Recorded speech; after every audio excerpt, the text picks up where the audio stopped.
If you're listening while trying to fall asleep, breathe slowly. You're safe here. It's just you, a quiet voice, and a piece of infrastructure that carried the world long before you got here. A system built by men who thought they understood pressure, death, and the mechanics of human waste. They were mostly wrong. If you enjoy wandering through these forgotten systems, stay for a while, and maybe subscribe before you drift too far. What you're about to hear is not a lecture about sanitation. It's an immersion into the cold, wet throat of a city that didn't know what it was swallowing. It's about the Victorian engineers who believed they could orchestrate human filth like a symphony, and the laborers who learned very quickly that some things cannot be orchestrated. It's about why you, yes you, with your modern lungs and your modern expectations, would last approximately 6 hours inside a 19th-century sewer system before your body simply decided to stop cooperating. But to understand that, we have to begin somewhere darker than the tunnels themselves. You're going to descend now, not metaphorically. The stone beneath your feet is real, and it's cold, older than you'd expect. Built in 1847, maybe 1856, depending on which city's intestines we're exploring. London, Paris, Berlin, New York. It doesn't matter. They were all built on the same assumption, that human waste, when placed underground, would simply go away. It didn't. The entrance is narrower than you expected, a cast iron grate, thick with rust that flakes orange under your fingertips like old paint or dying skin. Someone has wrenched it open before you, or you have the dubious privilege of doing it yourself. The hinges protest with a shriek that echoes down into darkness. That sound matters. That sound is the first of many indications that you are entering something that was not designed for visitors. The hinges sound like they haven't moved in years. Maybe they haven't. Your eyes adjust slowly. The darkness is not empty. It's crowded with gray, with dampness, with the suggestion of depth. A metal ladder descends into it, bolted to the stone with rivets that gleam faintly in the gray-green light filtering from above. The ladder is slick, not with water yet, but with something worse. A film. A bacterial film. The biofilm that grows in places where moisture and organic matter meet without interruption. Your hands will slide on it. You'll notice that the moment you touch it, your body will understand immediately that you are not meant to be here. You descend. The air changes first. Before your feet have even left the upper rungs, the air has weight. It presses against your face like a living thing, like something that has been waiting in darkness for a very long time. The smell comes in layers. The first layer is just mustiness, old stone and minerals. The second layer is ammonia. The third layer, which your brain registers but your conscious mind refuses to name, is the smell of human decomposition mixed with industrial chemicals, mixed with the specific chemistry of bacterial death. It's the smell of a system eating itself. You reach the bottom. Your feet touch stone that is slick and slightly yielding, as if you're not stepping on rock at all, but on something alive and breathing. It's biofilm again. It's coating everything down here. Every stone, every surface, every horizontal plane has a layer of life built on decomposition, and your weight redistributes bacteria with every step. The tunnel extends in both directions, east toward the river, west toward the collecting chamber, or maybe it's north and south. The compass stops working down here. Your sense of direction becomes unreliable almost immediately because there are no visual landmarks, because the water echoes every sound in confusing ways, because your brain, desperate for orientation, begins to manufacture false memories of where you came from. People get lost in sewers. Not rarely, regularly. Men who have worked here for years sometimes turn the wrong way in these tunnels and spend hours in darkness before finding their way back to the vertical world. The light from above is behind you now, still faintly visible, but already it feels impossibly distant. You have descended perhaps 30 feet. 30 feet of stone and earth separate you from the city above. Above there are horses and carts and the sound of commerce. Up there, people are walking to work, unaware that beneath their feet, in the cold and the dark, something else is happening. Something is flowing. Something is breaking down. Something is becoming other. You begin to walk toward the main flow, toward where the water is. This is the moment where your modern body begins to understand what it's entering. The tunnel widens as you approach the main channel. The floor beneath you becomes less stable, no longer stone, but a substance that shifts under pressure. Silt, organic silt, decades of it. The kind that forms when water moves slowly enough that particles settle, but not so slowly that gases escape. It's anaerobic mud. The kind of mud that has been processing human waste for 60 years without ever being exposed to sunlight. The channel itself is perhaps 4 feet deep, though depth is difficult to measure in this light. The water is not clear. The water is not even particularly liquid-seeming.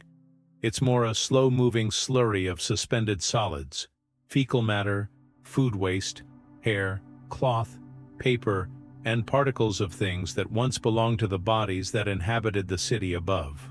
In 1847, London sewers were processing the waste of approximately 2 million people. 2 million. Twice daily, that's 2 million digestive systems contributing their processed material to these tunnels. No water treatment, no separation, no processing. Just flow toward the river. The smell is now not layered. It's complete. It's not something you can distinguish individual notes within anymore. It's a total sensory assault, and your nasal passages are burning. Your eyes are burning. The ammonia content is high enough that your throat feels raw just from breathing. And here's the terrible part. This is day 1. Hour 1, really. Your body hasn't yet begun to understand what's happening to it. It hasn't yet begun to shut down the receptors that are screaming warnings. You need to understand something about the Victorian sewer system. It was built with a specific assumption that it was a temporary solution. Engineers believed that these tunnels would eventually be cleaned out, drained, reimagined, redesigned. But they weren't. They accumulated. They persisted. They became not solutions, but infrastructure. And infrastructure, by definition, is something that works whether or not anyone understands it anymore.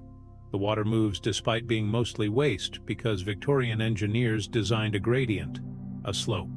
The sewers begin in the high parts of the city and descend gradually toward the river, which is lower. Gravity does the work. Gravity and pressure. Millions of gallons per day, flowing downward, carrying with them the processed material of human civilization.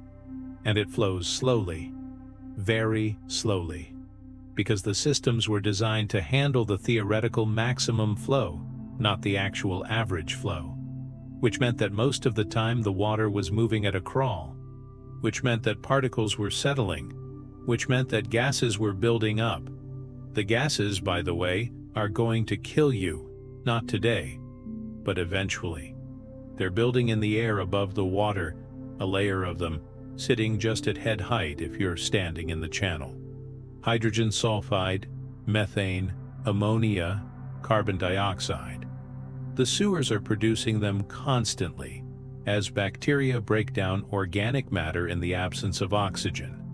The Victorian engineers knew about this. They called it sewer gas, and they believed it was extremely dangerous. They were right. But they didn't do much about it. You're breathing it now. It's only been a few minutes, but you're already breathing a mixture that's about 2% sewer gas by volume. Your lungs are complaining, not actively yet, but in that way that tells you something is wrong. Your body has excellent instincts about what air should feel like, and this air does not feel like air. It feels like something that's been processed, something that's already been inside something else. You wade into the channel to get a better look. Your boots slip immediately on the submerged surface beneath the slurry. Stone or clay, it's impossible to tell. And then you sink. The silt takes you slowly down. Your foot disappears into liquid that is no longer distinguishable from solid. The pressure around your ankle is immediate and close. This is how people drown in sewers. Not by water, but by suction, by the way that accumulated silt and sediment compacts under weight and then refuses to release. A man can step into a sewer channel and suddenly find his foot sealed in place by the pressure of decades of accumulated waste. He can't pull it out. He sinks. The suction holds him. You pull your foot out with effort. It makes a sound like something being unswallowed. The suction is real. The fear is rational. Your boot is coated now with material that you cannot identify in this light. It's dark. It's warm despite the cool air of the tunnel. It's organic. It's the processed output of someone's digestive system, mixed with rain runoff, mixed with industrial waste, mixed with ash, mixed with things that fell into drains and never made it anywhere else. Your foot knows this. Your body knows this.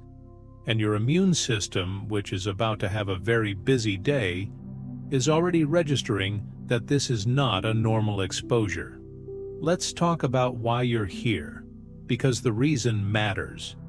In 1843, London experienced a cholera epidemic. Not the first. Cholera had been killing people since the 1830s, but this one was specific. This one was concentrated in the Broad Street area, near Golden Square. In a single week, over 500 people died. They died of cholera, which meant they died of dehydration, which meant they died vomiting and defecating until their bodies simply ran out of fluids. It was one of the worst weeks London had experienced in living memory, and no one understood why it was happening. The prevailing theory was miasma, bad air. The belief was that diseases were transmitted through foul odors, through the noxious gases that rose from sewers and decaying matter. So the response was to build more sewers, to channel the bad air underground, to pump it toward the river. The logic was, if we move the foul air away from where people live, we will stop the disease. The logic was perfectly rational. The logic was completely, catastrophically wrong. What was actually happening was that cholera is a waterborne disease. It's transmitted through contaminated water. The deaths in Broad Street weren't caused by bad air. They were caused by contaminated water from a specific pump that had been accidentally connected to a sewer line. The water people were drinking had been flowing through systems like the one you're standing in right now, and cholera, unlike most bacteria, is able to survive in these environments. It thrives, actually, in the cool darkness. It multiplies. It waits. But London didn't know this yet, so what London did was build more sewers. Bigger sewers, and it hired men to go down into those sewers to maintain them, to clean them, to understand them. This is what those men were breathing. You've been in the tunnel for about 20 minutes now. Your head is starting to feel slightly unreal. This is important. This is a sign. Your body is responding to the combination of low oxygen, high carbon dioxide, and the presence of hydrogen sulfide. Your brain, which is extremely sensitive to atmospheric composition, is beginning to malfunction. Not dramatically, just slightly. Your thoughts are becoming slower. Your reaction time is degrading. Your sense of time is becoming unreliable. You think you've been here for 20 minutes. It might be 10. It might be 40. The tunnel doesn't have a clock. The dampness is now total. Your clothes are clinging to you. The cold has penetrated past your skin and is settling into the muscles underneath. A Victorian sewer maintains a constant temperature, usually around 50 degrees Fahrenheit or 10 degrees Celsius. It doesn't freeze because the activity inside it generates heat. Bacterial metabolism produces warmth. So the sewers are perpetually cool and damp and alive in a way that the surface world simply isn't. Your eyes have adjusted enough to see the tunnel clearly now. And what you see is not reassuring. The walls are not smooth stone. They're uneven, patched, broken in places. The original brickwork has been repaired multiple times with different materials. Limestone in some places, clay brick in others, what looks like Portland cement hastily applied, and then abandoned when it didn't take. The repairs are failing. In several places, the mortar has completely degraded, leaving gaps where the bricks no longer meet. Water is leaking through. Not sewer water. This is cleaner water from above. Groundwater from the water table that surrounds the sewer. It's trickling in, carrying with it minerals from the soil, and deposits them on the wall as mineral stalactites. The stalactites are white, like calcium buildup, but in other places, where the water has been trickling longer, the stalactites have turned black. Black with mold. Black with bacteria. Black with things that have been living in darkness and moisture for years, consuming the calcite as it builds. There's a sound now that you're becoming aware of, not the sound of water flowing. That's present, but it's become background noise. This is a different sound. It's a crackling, a fizzing. It's the sound of gas being released. The hydrogen sulfide is bubbling up through the slurry, and it sounds like gentle cooking, like something organic being slowly broken down, which is exactly what's happening. The sound is the sound of decomposition, of matter being converted from one state to another. You're starting to feel it in your chest now. The breathing is becoming harder, not because you're exerting yourself, but because the air is worse. Your lungs are working harder to extract oxygen from an atmosphere that's becoming increasingly hostile. Each breath is slower than the last. Each breath requires more conscious effort. This is the sewer showing you gradually that you don't belong here. The Victorian era was obsessed with engineering solutions.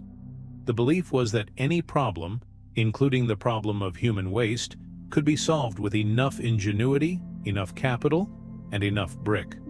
The Great Stink of 1858 was the moment that this obsession crystallized into actual policy. In the summer of 1858, the smell from the Thames River in London became so unbearable that Parliament had to close. The smell was so bad that it was physically nauseating to anyone who approached the river. The newspapers called it the Great Stink, and it was entirely, completely, totally caused by the sewer system that had been built specifically to solve the problem of waste. You see, the sewers didn't go to treatment facilities. There were no treatment facilities. The sewers simply delivered their contents directly to the nearest river, usually the Thames. The Thames became, essentially, an open sewer. Millions of gallons per day of untreated human waste were dumped into it. And in the summer heat, when bacteria multiplied rapidly and chemical reactions accelerated, the river began to decompose. Actively, visibly. The smell of decay became so intense that it affected the entire city. And still, the solution was to build more sewers. Better sewers, faster sewers. Sewers that could move more material toward the river more quickly. The logic was that if you move the waste fast enough, it would somehow become less of a problem. The logic was that the river could absorb infinite waste if that waste was moving quickly enough. The river could not. You're starting to understand now why a day in these tunnels is too long. Your nausea is becoming real, not psychological, physical. Your digestive system is responding to the atmospheric composition. Your body is interpreting the presence of certain gases as a sign that you might have ingested something poisoned, so it's preparing to expel whatever is in your stomach. This is a reflex. Your body does this sometimes when exposed to certain smells, rotten eggs, for instance, or corpses. The brain interprets the smell as a warning that something toxic is nearby, and it prepares the body for defensive evacuation. But you haven't ingested anything poisoned. You're just breathing Victorian sewer gas. Your hands are also starting to show signs of irritation. The biofilm that coats everything down here is not inert. It's alive. It contains bacteria, yes, but also fungi and protozoa. and countless microscopic organisms that have evolved to thrive in this environment. They're not necessarily pathogenic. Most of them would be completely harmless in normal quantities. But down here, in these concentrations, exposed to broken skin or cuts you didn't know you had, they're beginning to cause problems. Your hands feel slightly burned, slightly raw, like you've washed them repeatedly in hot water. The light from above is now completely invisible. You've walked far enough into the tunnel that the vertical shaft you descended is no longer visible. You are traveling entirely by the faint glow of bioluminescent organisms. Yes, they exist down here. In certain conditions, certain bacteria generate faint glows as byproducts of their metabolism. It's enough to navigate by if your eyes are adjusted. But it's not enough to see details. It's not enough to see what might be hanging from the ceiling. And there are things hanging from the ceiling. This is where it becomes important to understand what a Victorian sewer was designed to carry. A Victorian sewer carried human waste, yes, but it also carried the waste of industry. It carried dyes from textile factories. It carried chemicals from gasworks. It carried ash from fireplaces. It carried night soil, literally the buckets of human waste that collectors dumped into the street grates every evening because the vast majority of houses didn't have indoor plumbing connected to sewers. They had outhouses or chamber pots, or, in poorer areas, they just had public grates that opened to the sewer. It carried everything. Some of this material didn't dissolve. Some of it accumulated. Some of it hung from the ceiling, suspended in the dampness, accumulating layer after layer of biofilm and mineral deposit. What's hanging from the ceiling is decades of accumulated fat and soap, grease from cooking, rendered animal fat, mixed with minerals from the water, mixed with accumulated biofilm. It formed what Victorian workers called grease stalactites, or sometimes sewer stalactites. They grow downward at a rate of several inches per year. They're composed of mostly stearic acid and palmitic acid, the same substances that were used to make candles in the Victorian era. In fact, there were instances where desperate people would actually harvest these stalactites, attempt to process them, and use them as candle material. The substance was that similar to rendered fat. They hang above your head now. Some of them are as thick as your wrist. Some are actively dripping. When they drip something that's not quite liquid and not quite solid. Something halfway between fat and soap. It lands on your shoulder. Your immediate reaction is to recoil. Your body doesn't like unknown substances landing on it, especially not unknown substances that smell like a combination of rancid cooking and something vaguely chemical. But in the Victorian sewer, recoiling isn't particularly useful. There's nowhere to recoil to. The tunnel is only about 8 feet wide. The dripping is concentrated along the main channel where water flows. You can't not be hit by things down here. You can only experience being hit by them and continue forward. The men who worked in these sewers, the flushers, they were called, developed specific techniques for survival. They worked in teams of 2 or 3. They wore heavy canvas clothing that covered most of their skin. They wore masks, though the masks were relatively ineffective. They were usually made of cloth soaked in vinegar or camphor or rose oil, the idea being that a strong smell would mask the sewer smell. It was logic. It was completely ineffective. But they tried anyway, because the psychological comfort of attempting to protect yourself is sometimes as valuable as actual protection. They worked quickly. They moved through the tunnels with practiced efficiency, knowing that every minute in the atmosphere was a minute your body was being damaged. They didn't look at anything too closely. They didn't try to understand what they were looking at. They just moved through, did their work, usually clearing blockages or inspecting the tunnel walls, and got back to the surface as quickly as possible. Many of them died, not in dramatic ways, usually from infections that started slowly and then overwhelmed their bodies over the course of weeks or months. They'd work in a sewer for a few years, develop a chronic cough, and then one winter the cough would convert into pneumonia, and the pneumonia would kill them.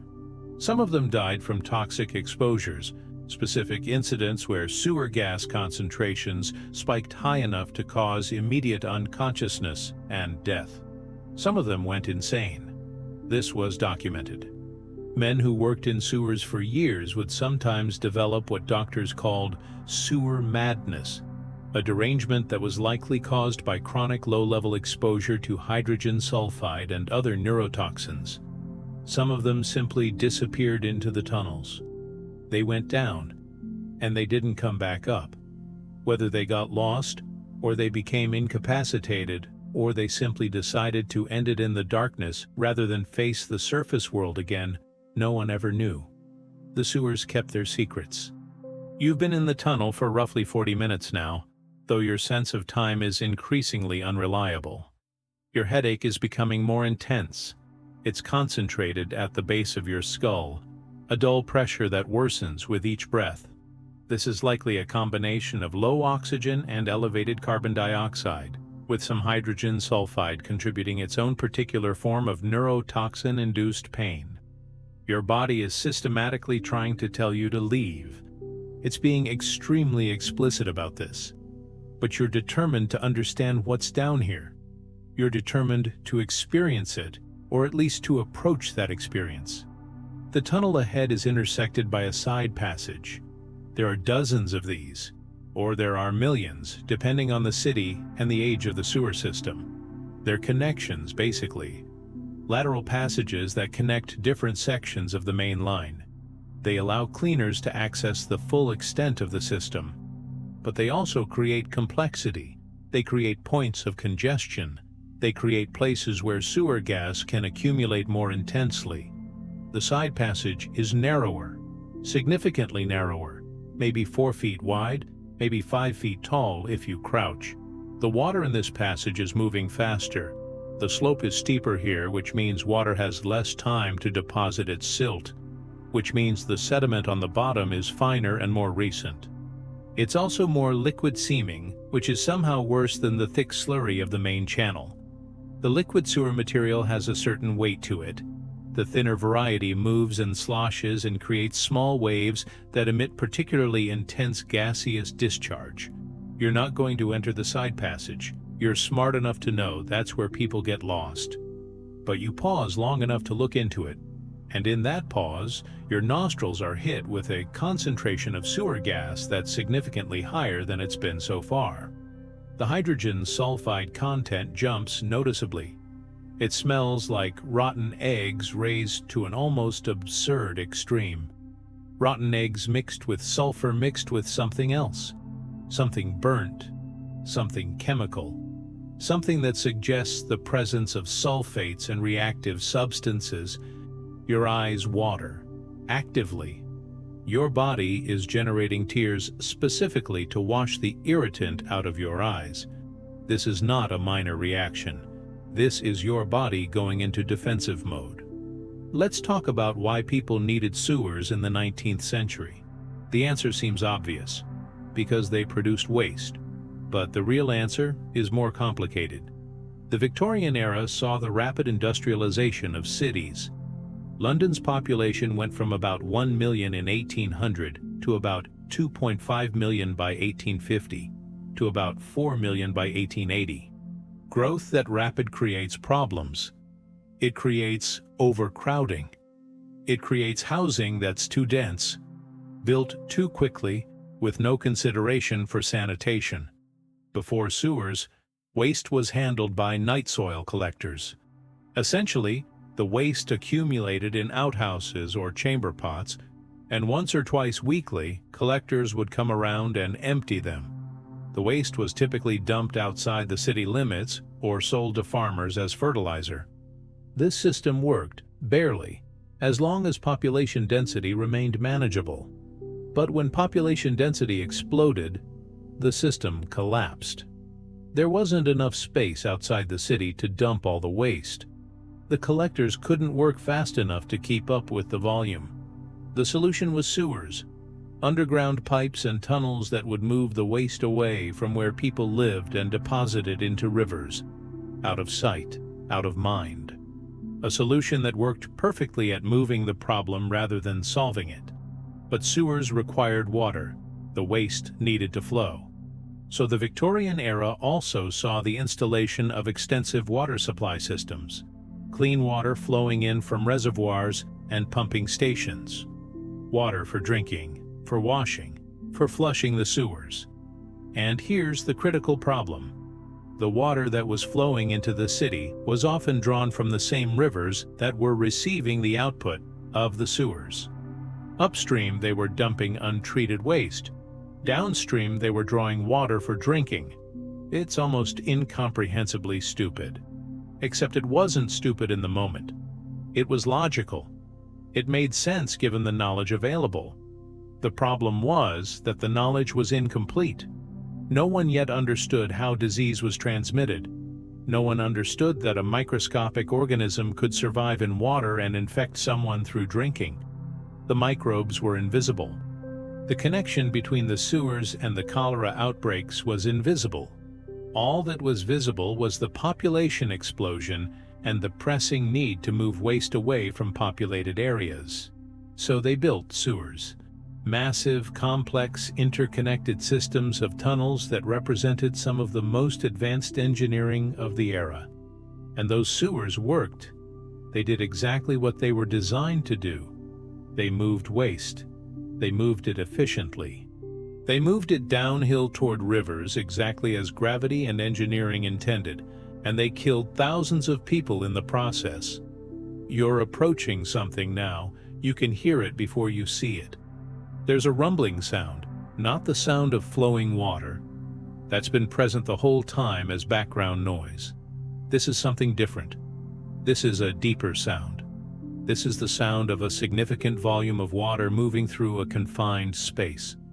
This is the sound of a sewer that's operating near capacity. It's been raining in the city above. You didn't see the rain, but you can hear its effects. The water that fell on rooftops and streets is now flowing into the drainage grates, and the drainage grates are connected to the sewers, and the sewers are now moving a massive volume of water mixed with everything that was on those streets. This is what people mean when they talk about a sewer being flushed. It's the process where heavy rain temporarily increases the water flow enough that the accumulated silt and sludge is stirred up and moves downstream. The water level is rising, noticeably. Where it was at ankle height before, it's now at mid-shin. And it's moving faster. The sound is getting louder. This is a critical moment. This is when something is going to change. Your sense of time is completely gone now. Your headache is worse. Your nausea is worse. Your hands feel like they're burning. You're breathing shallower breaths, because deep breathing hurts. The expanded lungs make you acutely aware of the terrible composition of the air. Your vision is starting to get slightly fuzzy, not dramatically, just enough that the faint bioluminescent light is becoming hard to focus on. This is what about 4 hours feels like in a Victorian sewer, approximately. The Great Stink of 1858 was, in some ways, the best thing that could have happened to London's sanitation problem. Not because it solved the problem. It didn't. Not really, but because it forced the issue into public consciousness in a way that logic and statistics never could. Cholera kills people, but cholera is microscopic. Cholera is invisible. The deaths from cholera were attributed to miasma, to bad air, to constitutional weakness, to God's will. It was possible for even intelligent people to look at cholera outbreaks and believe that the cause was something other than contaminated water, because the evidence was invisible. But the Great Stink was visible. It was olfactory. It assaulted the senses of literally everyone in London, including the members of Parliament. You cannot argue your way around a smell that's so intense it forces the government to close. You cannot claim the problem doesn't exist when it's invading your legislative chambers. The Great Stink was the invisible problem made undeniably visible. The response was an engineer named Joseph Bazalgette. He designed a new sewer system, not fundamentally different from what already existed, but bigger, more extensive, more ambitious. The key innovation was that the new system would move waste faster and further away from populated areas before depositing it into the river. The waste would be moved into massive tunnels at locations far downstream from where the city drew its drinking water, which meant that hopefully, just hopefully, the waste would have dispersed or degraded enough by the time it reached a drinking water intake that it wouldn't poison people. It was a band-aid, but it was a band-aid that worked well enough. It was good enough that it became the standard approach to sewer design that persisted for decades. The water is rising faster now. The rumbling sound has become a roar. The water that was at mid-shin is now at knee height. The current is getting stronger. This is what they called a flush. A strong flow that moved through the system and cleared out accumulated material. But you're inside the system during the flush. You're experiencing what it's like to be in a tunnel that's designed to move massive volumes of water in a very short period of time. The implications are not subtle. Your instinct, which is a good instinct, is to try to get higher, to move to a spot where the water is less of an immediate threat. But the tunnel doesn't offer that. It's designed to move water, not to provide shelter from water. The ceiling is right above your head. There's no upper ledge, no dry space, nothing that would allow you to climb above the flowing water. You're experiencing what the Victorian workers feared most. Not the daily exposure, not the chronic toxin, not the diseases that killed slowly, but the acute event. The moment when the sewer became active, when it became what it was designed to do. The water moves with a purpose now. It's carrying with it everything it has collected: silt, fecal matter, food waste, industrial chemicals, the grease stalactites that are being knocked from the ceiling by the force of the flow. It's carrying pieces of the sewer system itself, bricks that have been loosened by decades of water flow, mortar that's finally given up its structural integrity. The water is moving downstream, and it's moving you along with it, and the current is strong enough that you're having to brace yourself against the tunnel wall to avoid being swept along. This is important. This is how people drown in sewers, not because they fall in, because they're swept away by sudden flow events. A man who has been working in a tunnel for hours becomes disoriented. He's not paying close enough attention. A flush happens. The water rises. By the time he realizes what's happening, he's already being moved. He tries to brace himself, but the current is stronger than he is. He falls. He goes under. The water carries him downward, toward the main channel, toward the river, and he doesn't come back up. You're going to have to leave soon. Your body is telling you this. Your respiratory system is actively struggling now. Each breath is a conscious effort. Your heart rate has increased significantly in the last few minutes. It's compensating for the reduced oxygen content of the air by beating faster, trying to move what oxygen is available to your tissues as quickly as possible. Your hands are numb now, not cold numb, metabolic numb. Your body is conserving energy, withdrawing blood from your extremities, focusing everything on keeping your brain and heart functional. Your vision is definitely getting worse. The faint light is becoming harder to see. Your depth perception is degrading.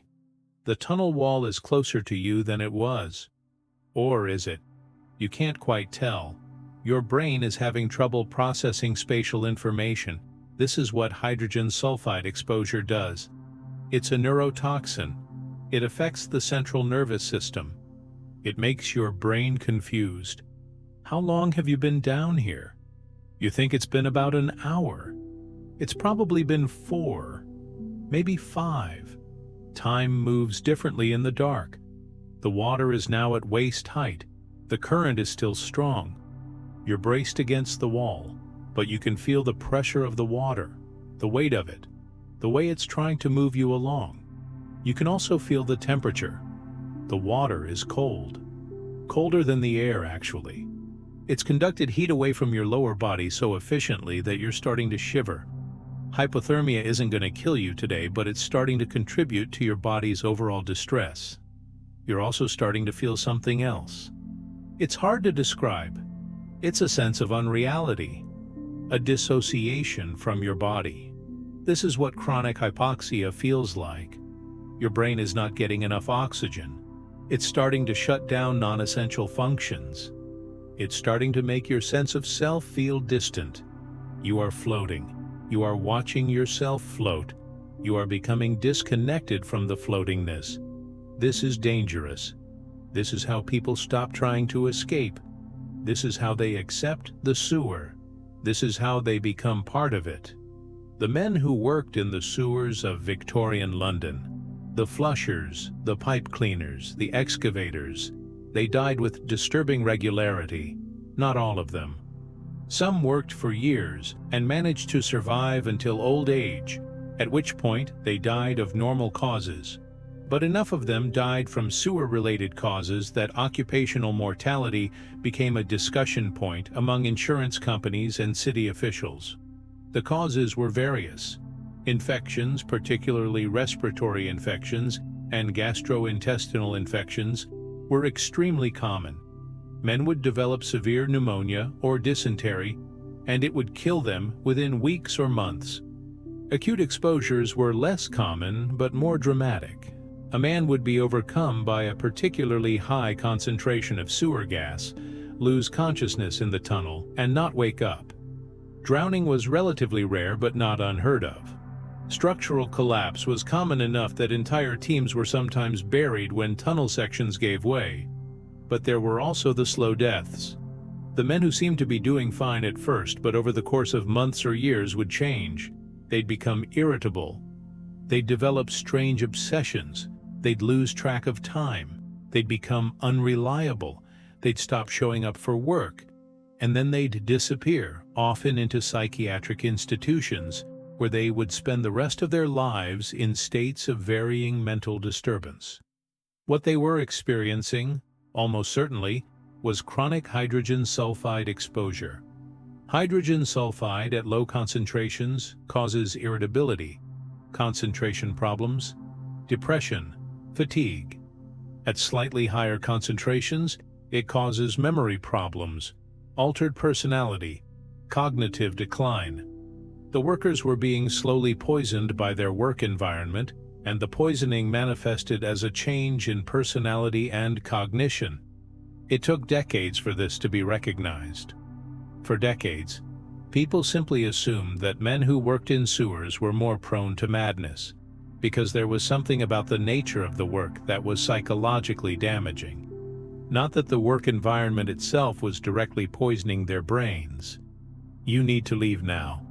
This isn't a theoretical discussion anymore. Your body is actively failing.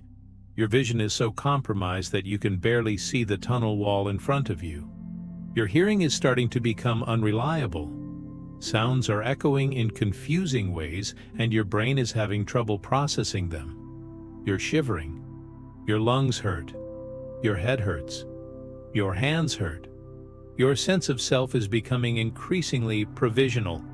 You turn around, or you try to. The current is pushing against you and you're more tired than you realized. The turn takes longer than it should. You're moving slowly. Everything is moving slowly. Or time is moving fast. You're not sure which. The light from the vertical shaft, the opening you descended through, should be behind you now.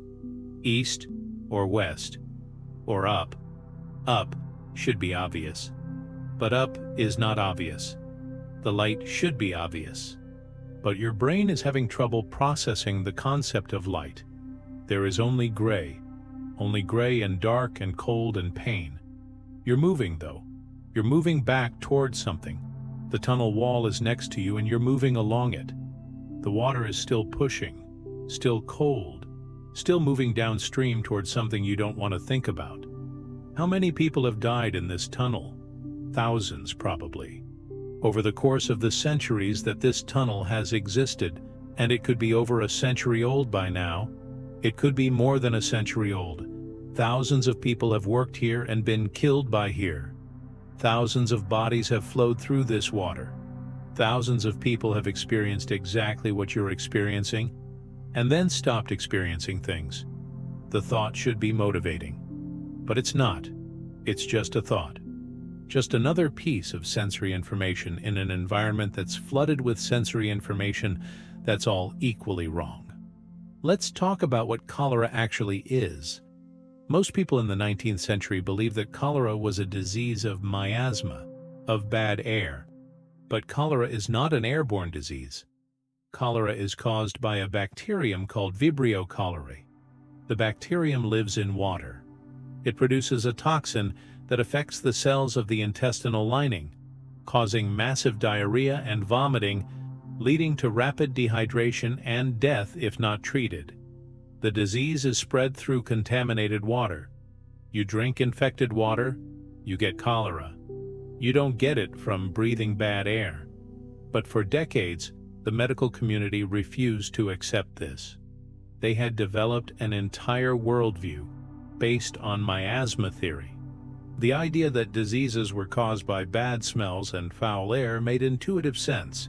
It explained why diseases seemed to concentrate in areas with poor sanitation and foul smells. And it explained why people who worked in particularly smelly environments seemed to get sick more often. Except it didn't explain those things. Those things were caused by contaminated water and bacterial infection. But the connection was invisible. The bacteria were invisible. You could not see them, so it was easy to believe that they didn't exist. Then, in 1854, a doctor named John Snow decided to investigate the cholera outbreak in Broad Street. He mapped the locations of cholera cases and found that they clustered around a specific water pump. He investigated the pump and discovered that it had been inadvertently connected to a sewer line. The water from the pump had been contaminated with cholera bacteria from sewage. Snow's recommendation was that the pump be shut down. People resisted, but eventually they shut it down, and the cholera outbreak stopped. Snow's discovery that cholera was waterborne and not airborne should have revolutionized public health overnight. Instead, it took decades for the medical community to accept his findings. Decades, during which thousands of people continued to die because sewage continued to contaminate drinking water, and the sewage got into the drinking water through systems that had been built specifically to solve the sanitation problem. The sewers were killing people. The sewers that were supposed to protect people were actually murdering them. You can see the light now. It's faint. It's green. It's the light from the world above, filtered through however much stone and earth separates you from the surface. But you can see it. The light is getting brighter, which means you're moving toward it, which means you're moving in the right direction. Your legs are moving without your conscious direction. Your body has understood, at some basic level, that it needs to escape. It's moving. It's dragging itself toward the light. You're no longer shivering. That's not good. That means you're running out of energy. That means your body has shifted into a more severe survival mode. The water is getting shallower. The current is still there, but it's weaker. You're moving upstream against it now, which is harder, but the water is getting lighter. You can see the bottom now.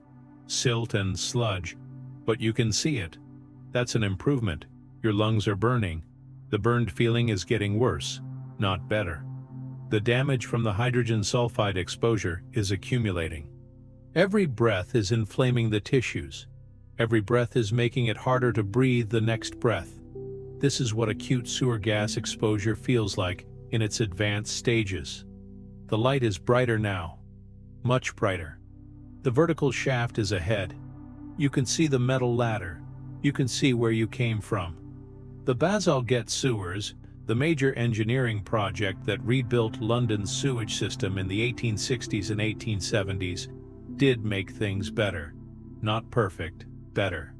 The key innovation was scale and distance. By moving the main outflow points far downstream from the city, Bazalgette created a situation where sewage had time to dilute and degrade before reaching drinking water intakes. It wasn't treatment exactly. It wasn't purification. It was just spreading the poison out over a larger area so that the concentration was lower at any given location. It worked well enough. Cholera didn't disappear, but cholera outbreaks became less frequent and less severe. Typhoid, which was also waterborne, also declined. The system wasn't solving the problem, the system was just making the problem more geographically distributed. But here's the thing that's important. The Bazalgette system was still a Victorian sewer system. It still used gravity to move waste. It still relied on the slope of the land to create the flow. It still dumped untreated sewage into rivers. The only real difference was that it dumped it farther away. The problem wasn't solved. The problem was just relocated, and the men who worked in those sewers, they still died. Different sewer, same outcome. The poisoning continued. The infections continued. The madness continued. You're at the ladder now. Your hands are numb. They're not responding well to commands. Your grip is weak, but you're gripping the ladder and you're pulling yourself upward. The rungs are slick. They're slicker than they were when you came down, probably because the humidity has been worse and the biofilm has had more time to grow. But you're moving up. Your legs are moving too. Not well, but moving.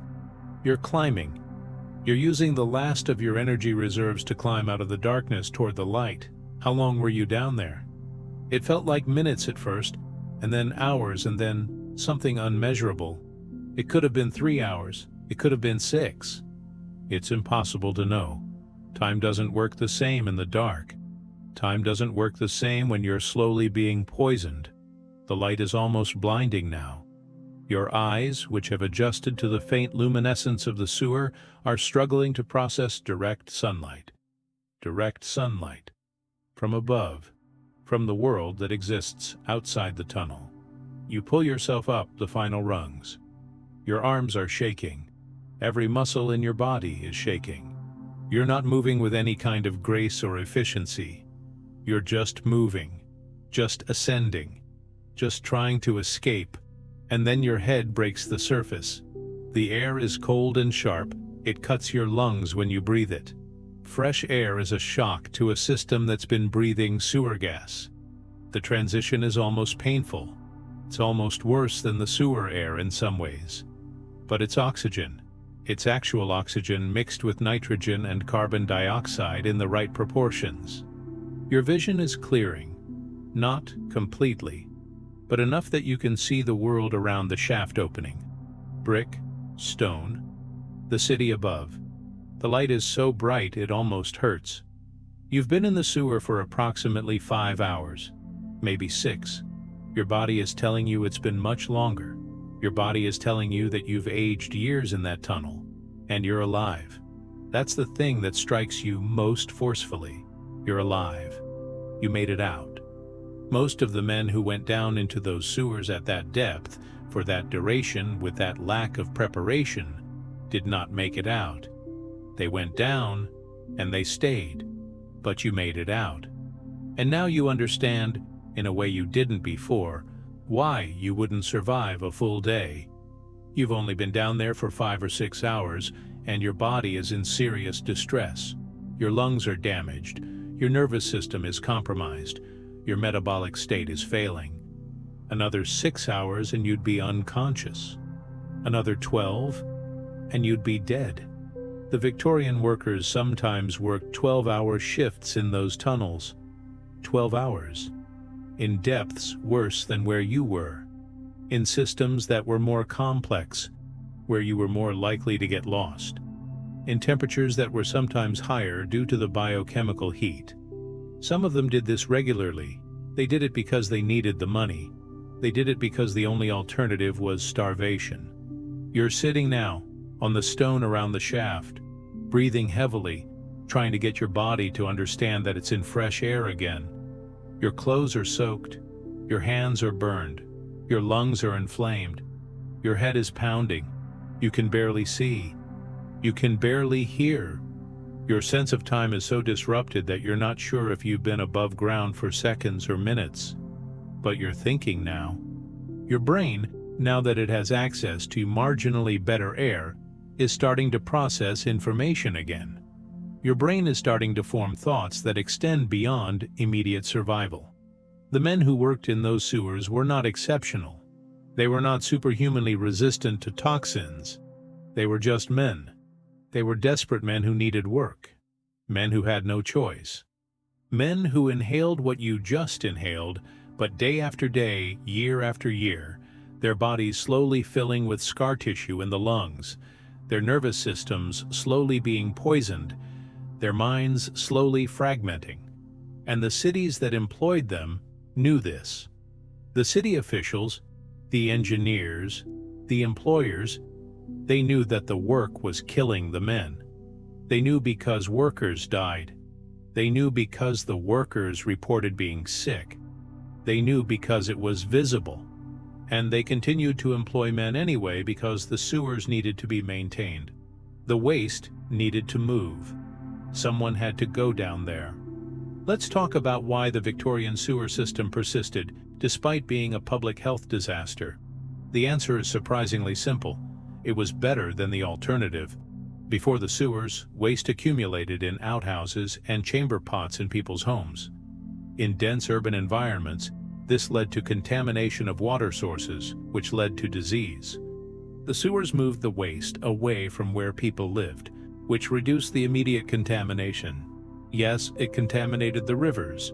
Yes, it poisoned people drinking water downstream. But for the people living in the city where the sewers were, the immediate health impact was positive.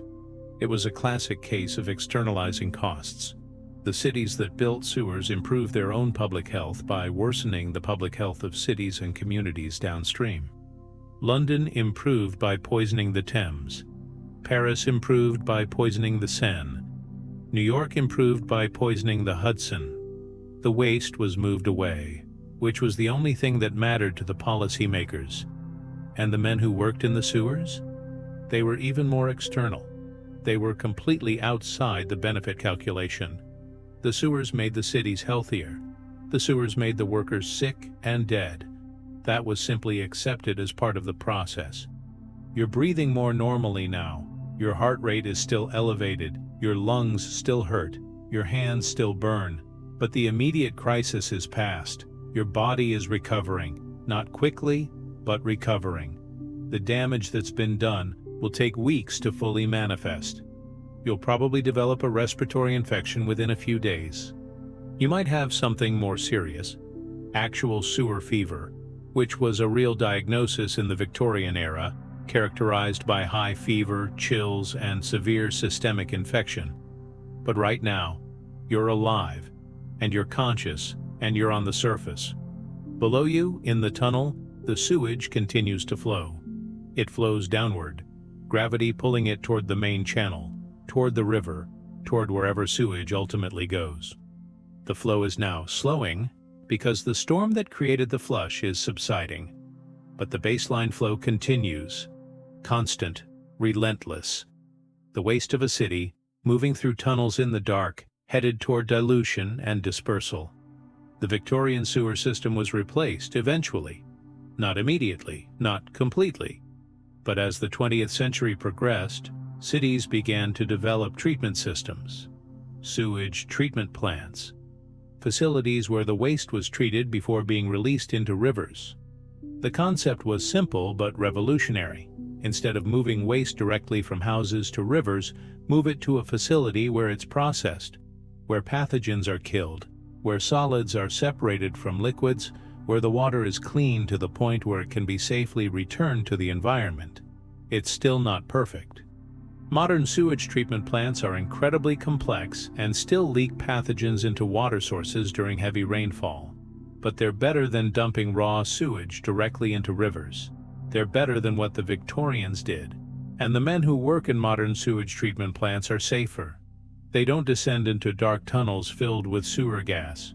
They work in facilities with ventilation and protective equipment and safety protocols. They still get sick sometimes, still get injured sometimes, but they don't die with the regularity that Victorian sewer workers died. You need to move now. You need to get away from this shaft. Your body is starting to go into shock from the temperature differential. You've been in a 50-degree tunnel for 6 hours, and now you're in air that's warmer but still cool. and your core body temperature has dropped enough that the shivering is starting again. You need to move. You need to get to a place where you can warm up. You need to get medical attention, ideally, because the exposure you've experienced is serious enough to potentially have lasting effects. But before you leave, you look back at the shaft one more time. The darkness is absolute now. Your eyes have readjusted to sunlight, and the darkness is just darkness. The sound of flowing sewage is still audible, a distant rush of water and sound, coming from depths you can no longer see. The smell is still there too, faint but present, carried upward by air currents. Somewhere down there, in the darkness, the system continues its work.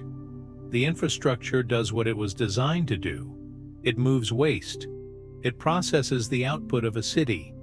It functions exactly as intended, indifferent to the suffering it causes, indifferent to the men it kills, indifferent to the rivers it poisons, indifferent to everything except the function it serves. This is what infrastructure is. It's not magic. It's not mysterious. It's just a system, a human system, designed by humans, built by humans, maintained by humans, and killing humans in the process of functioning. It works. That's the only thing that can be said about it. It works. You climb into the world of light and air and living things. Your clothes are still soaked. Your hands are still burned. Your lungs still hurt. You're going to be sick for weeks.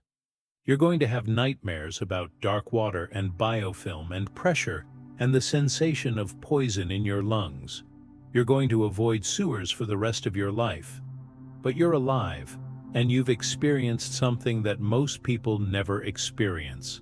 The reality of the systems that keep cities functioning. The machinery underneath.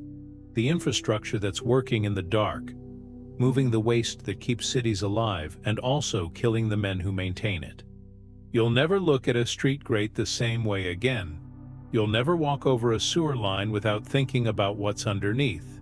You'll never use a toilet without being aware that your waste is now part of a system designed to move it away from you, but nowhere near away from the problem. This is what the Victorian sewers taught the world. Not that you can engineer your way out of human waste, but that you can engineer your way to someone else's problem. If you're still awake after that descent, impressive. Most people drift somewhere around the section about grease stalactites. Tell me in the comments where you fell asleep. I like knowing which part of the world's machinery gently defeated you. Until next time, rest well, wanderer of pipes and wires, and maybe don't think too hard about what's flowing underneath the street you walk on tomorrow.